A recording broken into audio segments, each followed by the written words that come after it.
Goeiedag, we gaan dit. My name is Wildkard. Thank you for watching the Wildkard Rugby Show. Like, comment, and subscribe. And yes, as always, it is my pleasure and privilege to talk about the greatest game in the world, rugby, and Rugby Ball, the Springboks. And yes, so the halftime score, Springboks versus Wales, was very unexpected for a lot of guys. You know, this was for one of the most important trophies in the world, the Qatar Airway MBS Oil Cup, right?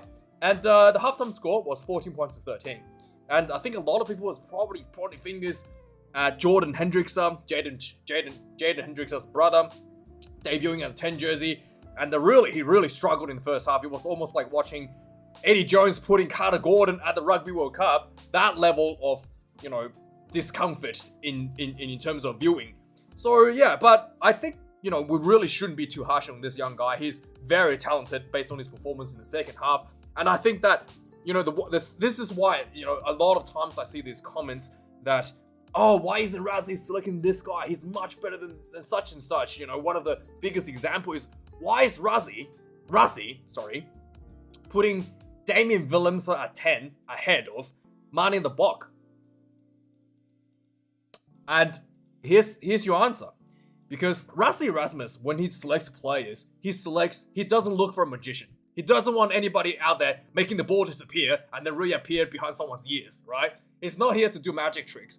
He's looking for players that are really, really good, in fact, perfect at a very small set of skills. He's not looking for someone with a wide range of skill set players. He wants someone that's really, really good at a very narrow skill set. And that fits into the style of rugby the Springboks look for. That is why Mani the Bok has been overlooked for a very long time. In fact, even when Mani the Bok is selected for the Springboks at the Rugby World Cup, Willie le Roux is the one that brings the Springbok style that gives the stability for the Springboks to perform at the level they wanted to perform. Mani the Bok is just set to add a bit of flair on top of that. His key role, the majority, the baseline, is set by Willie le Roux. And Jordan Hendrickson didn't have Willie le Roux on the field tonight to help him with that decision making. And he was left in the woods by himself, playing a style that is outside of the bounds of the Springboks. He's trying to push those past a little bit too much. He's trying to kicking. The kicking game was a little bit inaccurate. He's just trying a little bit too hard all around the park. Maybe trying to impress Rassie Erasmus, but he's the way he's doing stuff that the players around him that is not really expecting. That is the problem.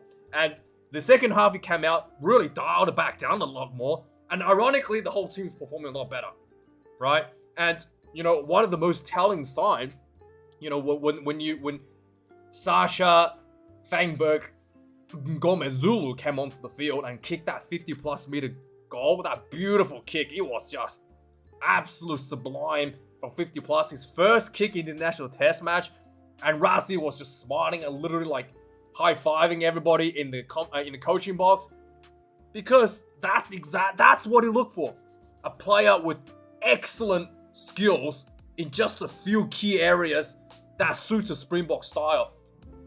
Rassie Erasmus' biggest nightmare is Handré Pollard getting another injury and nobody's able to kick a 50-meter plus penalty. Sasha showed the world that he can do that for the Springboks. And that is more than anything that Jordan Hendrickson did in the entire match. For more important than anything else Jordan Hendrickson did in the entire match under the Rassie Erasmus framework of the Springboks. So yeah, I don't blame Jaden for the performance. I think that he's just ready to show the key areas that he needs to improve and really fit into the framework of the Springboks. I know, people say, oh, it's not an exciting style, whatever. The Northerners like to complain about that, but it doesn't matter. The Razzie's, his only focus is to win the game. He's not here to make the ball disappear, making magic tricks, right? And I think that he's out there ticking boxes for that reason. Another guy I thought was very interesting is the fullback Aflele Fasi.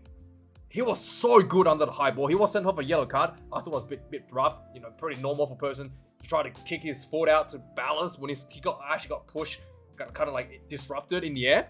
But anyway, he got a yellow card, but that's not the key issue. The issue is that he's really good under the high ball, but he doesn't have the kicking game. So yeah, I can see that he's really so talented, but he just doesn't really have the kicking game. I think that Damien Willemse will bring into this role in the fullback role, and again, he doesn't have that support playmaker role Villarreal brings.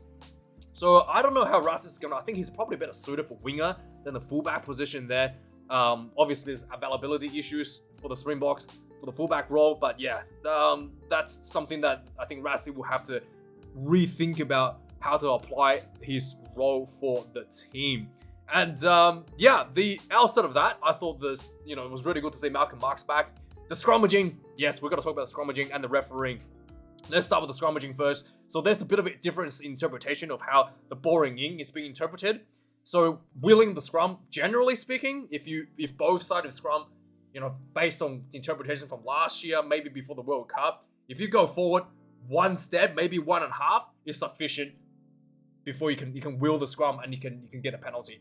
And I think this probably started when Barnsley penalised Andrew Porter against the All Blacks. Porter was boring in, probably just taking one step. I thought that was sufficient, and that wasn't enough. It seems like nowadays, to the new interpretations of law, you really need to go forward probably more than two steps on both ends of the scrum before you can do the will to get the penalty. If you just one and a half steps, one step is just not enough, and that's becoming more evident in this game, that you really need to make a clear indication to the referee that you have taken more than two steps forward to get that will, to make that boring in that willing motion a legal one. So the Springboks got penalised a couple times for that. I do think there was scrum dominance.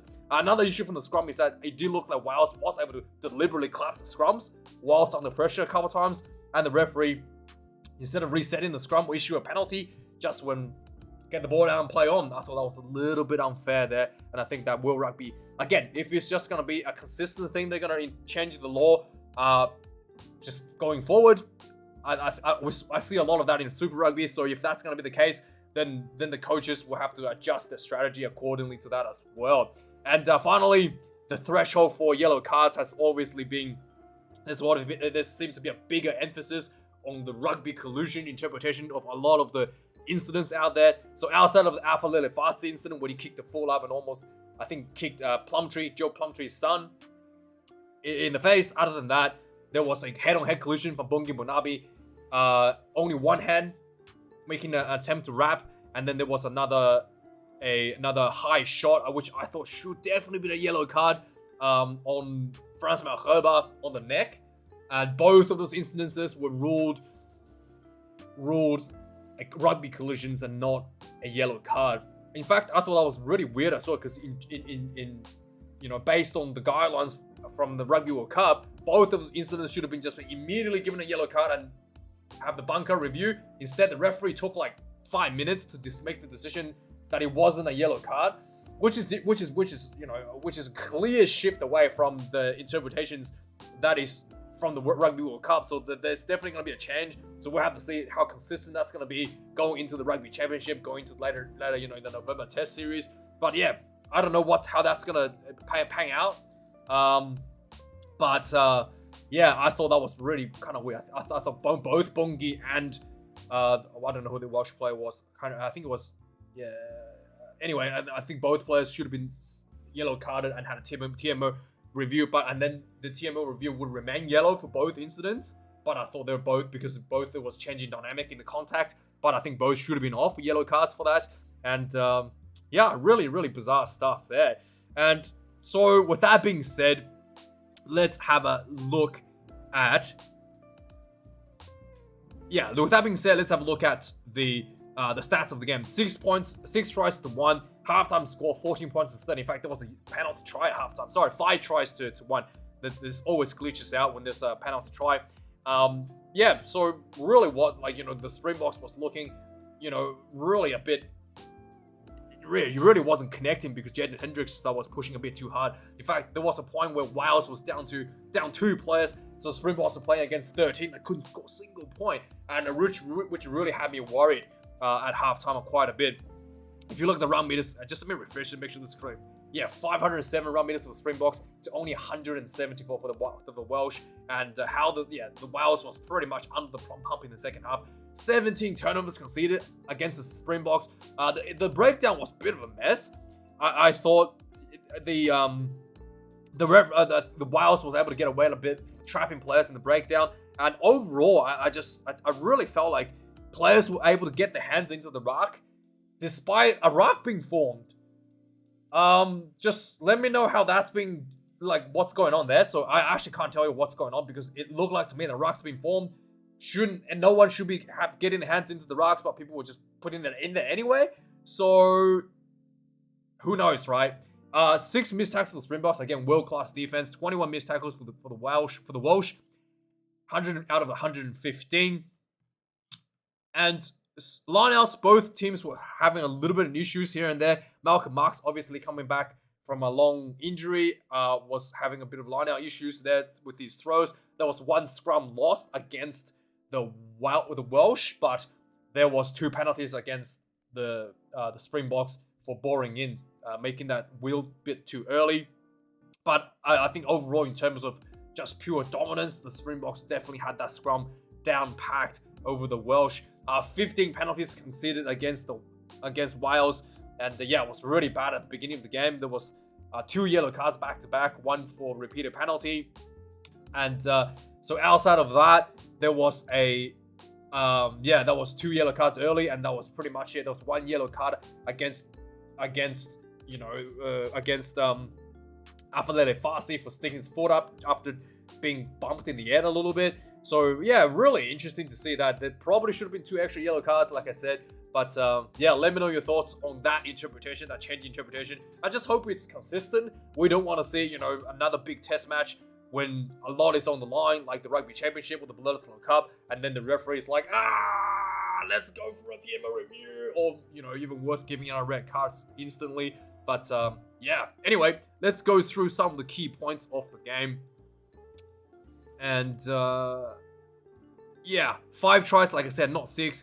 5 tries to 1, and there was a penalty try, so it always glitches out. So yes, 1 minute into the game, the Springboks had a penalty, and they wanted to settle the nerves with a 3-point. Pretty typical style of Springboks. I'm not a big fan of taking 3 points immediately, but it looked like everybody was a little bit, fresh out there. And sure enough, Hendrickson missed this one from right in front, pretty much, and that was really probably not what that's really something that Rassi Rasmus would want to get that one out of anything else that he's done in the whole game. But 3 minutes after this was missed, Hendrickson did redeem himself. There was a nice little play where he put on quick hands to his back line, and then there was some more quick hands, good hands, all the way out to the wing, and Jesse Krill was, Makazuluma Pimpi was down the sideline, and passed back in the field to Jesse Krill, who ran in for the first try for the Springboks. 7 points to 0 was looking like really easy, and the Springboks gets himself a lot of early momentum. 7 minutes into the game, Wales was able to trap Franco Moster in the ruck, gets 3 points there. 7 points to 3 back on the scoreboard for the Welsh, and the first scrum happened at 9 minutes into the game. Ox Incha just immediately destroyed Asia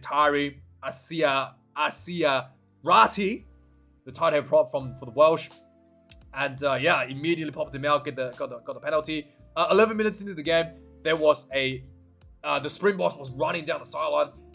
I think this was there was a nice line break by the Springboks. They got really close to the try line. I think it was Evan Ruiz, who probably could have reached out for the try.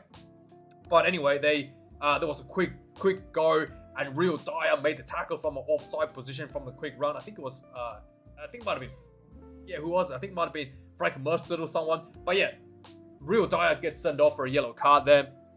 And then the Springbok went for the line out, and then almost immediately they went for the maul. And what's his name? The number 8 from Wales. What's his name? Aaron Wainwright he like fractured himself off the maul, and then couldn't help himself, kind of winning back into it from the side. He kind of immediately realized his mistake and kind of pulled out, but the referee deemed that he had, bumped the maul off balance, and he was sent off with a yellow card. And the Springboks decided to take 3 points from this. No, sorry. They didn't have to take 3 points. There was a straight up penalty try. So 14 points to 3, and the Springboks was looking really good playing against, with an opportunity playing against 13 players. And wasn't able to score any points against 13 players. A lot of really poorly executed kicks. And Wales was happy to play the kicking game and just run the clock down. And 29 minutes into the game, Springboks wasn't able to get any points. And there was a high ball, and Plumtree was up against Afolaide Fassi, had his leg up, yellow card to Fassi. I thought that was probably, anyway, moving on. Then there was a 31 minutes of the game, Wales get themselves a try. So there was actually a Springbok line out. It was actually a Wales line out that was stolen by the Springboks. And then the ball just kind of like ricocheted amongst a bunch of Springbok players. And then Lewis Lake scooped it up, got the bounce essentially, ran through for a freebie, 10 points to 14. And then just before halftime, 33 minutes, there was a deliberate knock-on against Evan Ruiz. I thought that was lucky for him to not get a yellow card for that one.